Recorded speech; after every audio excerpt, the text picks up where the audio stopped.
तो दोस्तों, आज मैं 2024 की फिल्म सेक्टर 36 की कहानी और उससे जुड़े तथ्य बताने वाला हूँ।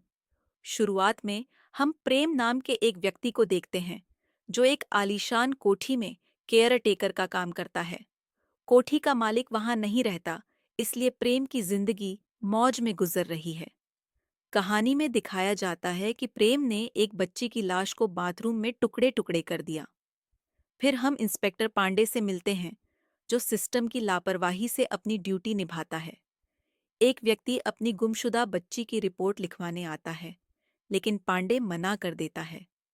बाद में उसी इलाके में बच्चों की हड्डियां मिलती हैं, लेकिन पुलिस इसे नजरअंदाज कर देती है।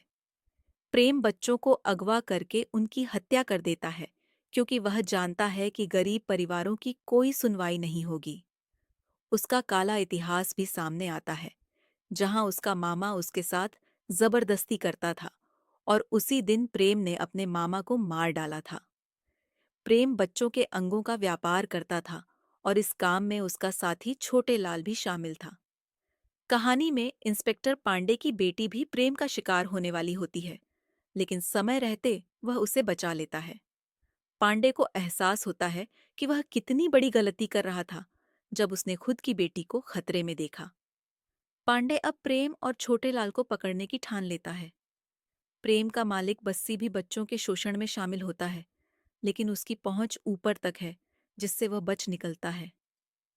प्रेम को पकड़ लिया जाता है और पुलिस के सामने वह अपनी हरकतें बिना किसी पछतावे के बताता है।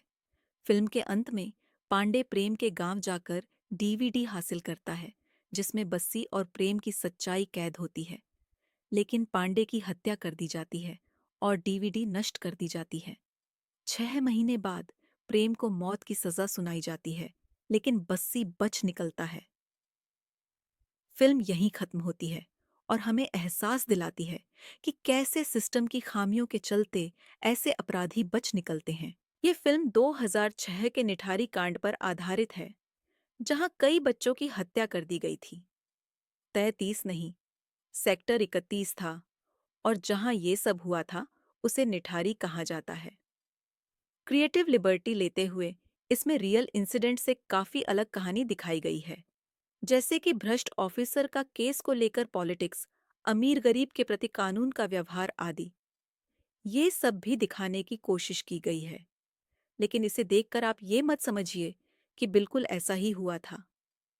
ये मूवी सिर्फ रियल केस से इंस्पायर्ड है, पूरी तरह रियल नहीं है। हकीकत तो इससे भी ज्यादा दर्दनाक है। फिल्म के राइटर बो ध्यानराज चौधरी और डायरेक्टर आदित्य निम्बालकर हमें उस दर्द और डर को महसूस कराने में पूरी तरह नाकामयाब रहे। ऐसा लग रहा था जैसे एक नॉर्मल कहानी चल रही हो, और बस एक्टिंग के दम पर उसे बचाने की कोशिश की गई, जो कि सफल नहीं हो पाई। विक्रांत मासी ने बेहतरीन परफॉर्मेंस दी, इसमें कोई शक नहीं है।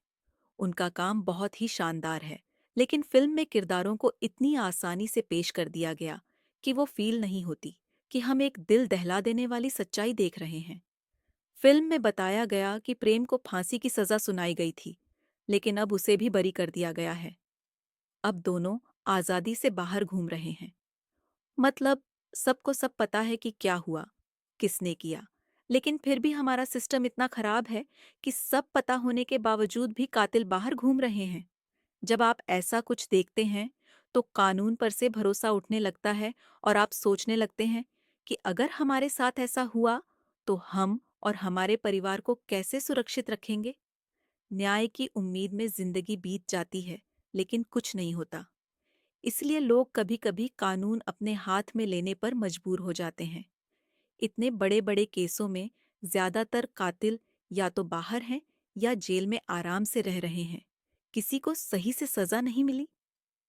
मुझे तो लगता है कि पुलिस सिर्फ हेलमेट न लगाने पर चालान काटने और नेताओं को सिक्योरिटी देने के लिए ही है। कानून व्यवस्था इतनी बदतर है कि उसके भरोसे बैठने से बेहतर है कि हम खुद सतर्क रहें, क्योंकि अगर कुछ हुआ तो आपको बचाने कोई नहीं आएगा, कोई आपकी नहीं सुनेगा। जब लोग आवाज उठाते हैं, हल्ला होता है, तब जाकर कुछ होता है, वरना तो सब सोते रहते हैं। अब बात करें एक्टिंग की, तो सभी ने अपने किरदार को बखूबी निभाया है। सबकी परफॉर्मेंस बढ़िया है।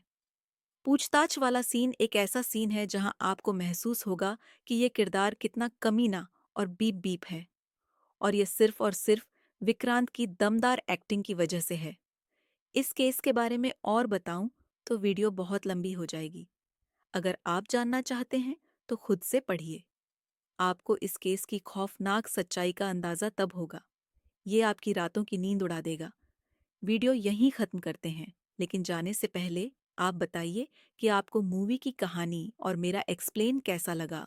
अगर अच्छा लगा हो तो वीडियो को लाइक करें, नहीं लगा हो तो डिसलाइक कर सकते हैं। अगर अपनी कोई बात कहना चाहते हैं तो कमेंट बॉक्स में ज़रूर लिखें, मैं आपको रिप्लाई करूंगा। ऐसी और अच्छी मूवी के एक्सप्लेन देखने के लिए